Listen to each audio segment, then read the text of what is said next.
백종원 씨가 대표로 있는 더본코리아는 아주 많은 상표들을 가지고 있습니다. 프랜차이즈 또 여러 가지 식당 관련된 것들 하다 보니까, 그래서 많이 요즘 이슈가 되고 있고 논란이 되고 있는 대패 삼겹살, 삼겹살이나 이런 어떤 상품 분야에 갖고 있고요. 그 다음에 한신포차, 이거 역시 뭐 우리 논현동 그쪽에 아주 유명한 어떤 여기 랜드마크 같은 데였죠. 뭐 최근에 팔렸다고도 들은 것 같은데, 한신포차도 여러 가지 식당 쪽에 관련해서 상표권을 가지고 있습니다.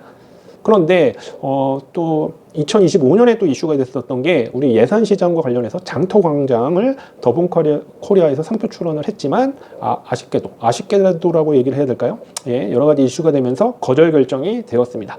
자, 이거에 대한 제가 지식재산권과 관련된 것들을 뉴스나 이슈가 되는 거에 대해서 여러분들이 좀 이해하기 쉽게 설명을 드리는 시간입니다.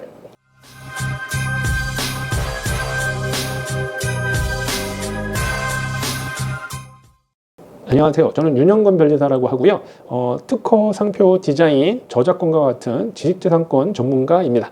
자, 뉴스 이슈에서 많이 문제가 되는, 또 여러 가지 또 논란이 되는 좀 어려운 법률적인 부분들을 쉽게 설명드리도록 하겠습니다. 자, 백종원 씨가 상표 등록을 받은 대패 삼겹살 한신포차, 이거는 뭐 내용 등이 많이 논란이 되는데, 뭐 예를 들면 대패 삼겹살은 상표 등록을 받긴 했지만 대패 삼겹살을 실제로 개발한 거는 누구냐.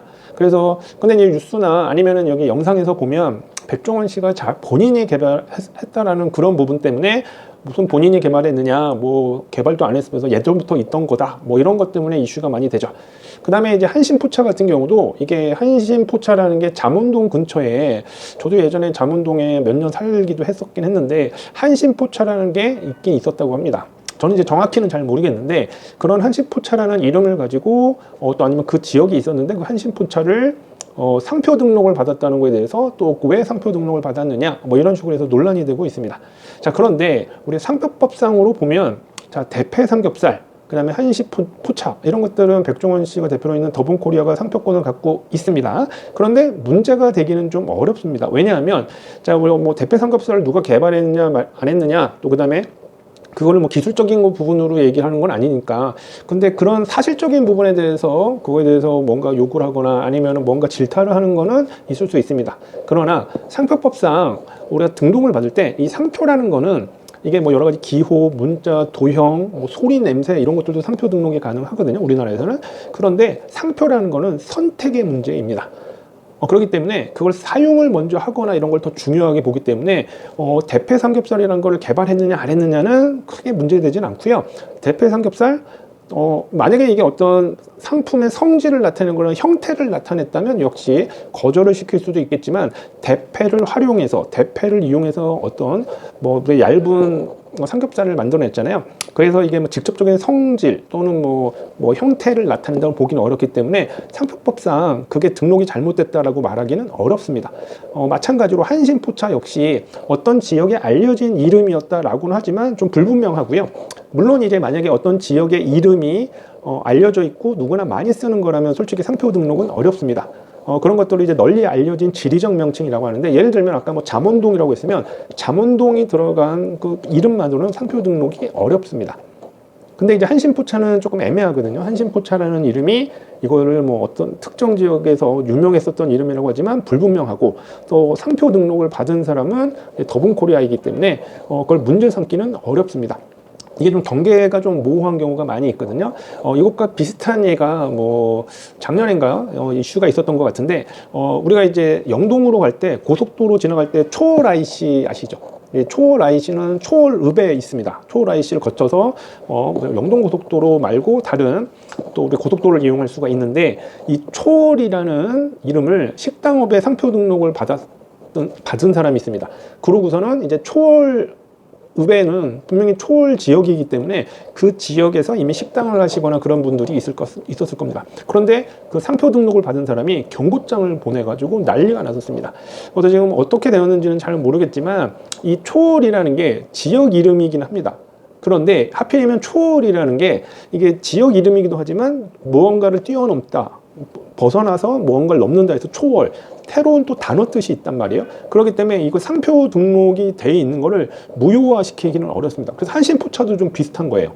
그래서 초월 같은 경우에는 무효 심판을 건다 하더라도 무효를 시키기는 좀 어려워 보이고 아마도 뭐 합의를 보거나 그랬을 수도 있는데, 다행히 우리 상표법에는 상표 등록이 됐어요. 근데 그 비슷한 이름을 그 상표 등록 그 특허청에 신청하기 전부터 사용을 했다면 일종의 선사용권이라는 일종의 좀 약간 사용을 허락해주는 권리가 좀 있습니다. 그렇기 때문에 그런 것들 때문에는 뭐 어떤 법 규정이 있기 때문에 사용 자체가 문제될 가능성은 좀 적어 보이고요. 물론 대신 초월이라는 이름을 그 상표 등록 이후에 쓰는 사람들은 이제 상표법상 문제가 될 수 있습니다. 그래서 그런 부분들이 있고요. 반대로 이제 또 반대의 경우도 있습니다. 자, 사리원이라는 거 많이 들어보셨죠? 사리원. 그 사리원을 상표 등록을 받은 사람이 있었습니다. 그런데 이제 그 냉면 쪽에 관련된 게 북한 지역 이름이잖아요. 그런데 사리원 등록을 해놓은 사람이 역시 마찬가지로 사리원에 대해서 그걸 쓰는 사람, 역시 식당이나 뭐 냉면 관련된 것들이니까 그거에 대해서 여러 가지 문제를 삼았는데, 아니 사리원은 우리 초월처럼 지역 명칭 아니냐? 좀 약간 달라요. 그래서 이게 대법원까지 갔습니다. 그러나 사리원의 경우에는 초월의 경우와는 다르게, 초월은 뭐 무효 심판이 청구되거나 그러진 않았지만 사리원의 경우에는 대법원에서 사리원은 현재는 사람들이 잘 모릅니다. 뭐 북한에 있는 지역이는 하지만 사리원이 처음 등록받을 때 그 등록받을 당시에는 그 여러 가지 교과서에 뭐 나온 내용이나 이런 걸 보면 사리원 그러면 어떤 북한 지역에 있는 지역 명칭이라는 게 분명하다라고 해서 사리원은 무효가 됩니다. 그래서 사리원은 누구나 쓸 수 있는 지역 명칭이기 때문에 무효가 됐고, 사리원을 쓰시는 거는 문제가 없게 되는 겁니다. 그래서 이게 초월, 사리원 완전 다른 케이스죠. 그래서 한신포차 같은 경우는 좀 초월과 비슷하다고 좀 볼 수 있기 때문에 상표법상 문제 삼기는 어렵다, 이렇게 보여집니다. 다만 제가 이제 다른 컨텐츠에 제가 장터광장에 대해서 예산시에서 이렇게 운영하는 그 지역에 장터광장이라는 게 있는데, 그거를 이제 더본코리아에서 상표 출원을 특허청에 했다가 거절이 됐죠. 그 거절 결정에 대한 사항을 제가 별도로 제가 콘텐츠에 올려놨으니까 뭐 다시 저희가 올려놓을게요. 그래서 한번 궁금하시다면 그런 부분들을 보시고요. 자, 대패삼겹살이나 한신포차 같은 경우에는 그 상표라는 거는 등록받은 사람이 권리자인 게 우리나라에서는 원칙인데, 대패삼겹살, 한신포차 좀 불분명한 상황에서 예전에 등록을 받아놨기 때문에 그거를 무효화시키는 어렵습니다. 그러나 장터광장 같은 경우에는 자, 이게 워낙 이제 백종원 씨가 유명해지면서 또 워낙 또 언론이나 영상에 많은 프로그램이 나오다 보니까 예산시와 관련된 사업을 많이 했죠. 그러다 보니까 그 장터광장에 대한 어떤 브랜드나 이런 거는 예산시 또는 예산시와 관련된 상인회와 관련이 있을 수밖에 없다라고 해서 이 브랜드의 원래 권리자는 예산시 쪽으로 보고 있습니다. 그렇기 때문에 더본코리아가 만약에 허락을 받았거나 뭔가 다른 게 있었다면 등록받을 여지도 있었는데, 그런 게 불분명하고 또 이제 이슈가 됐었던 게 상인회들은 또 그런 것들을 모르는 상태였기 때문에 논란이 됐죠. 그러니까 이제 더본코리아에서는 더 다투지 않고 그냥 거절 결정을 이제 받아들였기 때문에 장터광장, 우리 예산시에 있는 장터광장이라는 브랜드는 거절 결정이 확정이 됐습니다. 상표라는 거는 브랜드를 보호하는 거고 선택의 문제입니다. 쓰는 걸 더 중요하게 보고요. 대신 먼저 사용을 했고 또 누군가의 상표로서 쓰여졌느냐라는 게 분명하다면 우리 상표법상 등록받은 사람만 보호하지 않고요. 그런 걸 사용한 사람을 보호하는 규정이 되게 잘 되어 있습니다. 자, 제가 이제 오늘은 더본코리아와 관련된 대패삼겹살, 한신포차, 장터광장에 관련된 상표를 설명드렸는데요. 또 다른 이슈로 또 여러 가지 좋은 지식재산권 설명할 게 있다면 찾아뵙도록 하겠습니다. 저는 윤영근 변리사고요. 윤별TV 구독, 좋아요 부탁드리고요. 구독, 좋아요 해주시면 더 좋은 콘텐츠로 찾아뵙도록 하겠습니다. 감사합니다.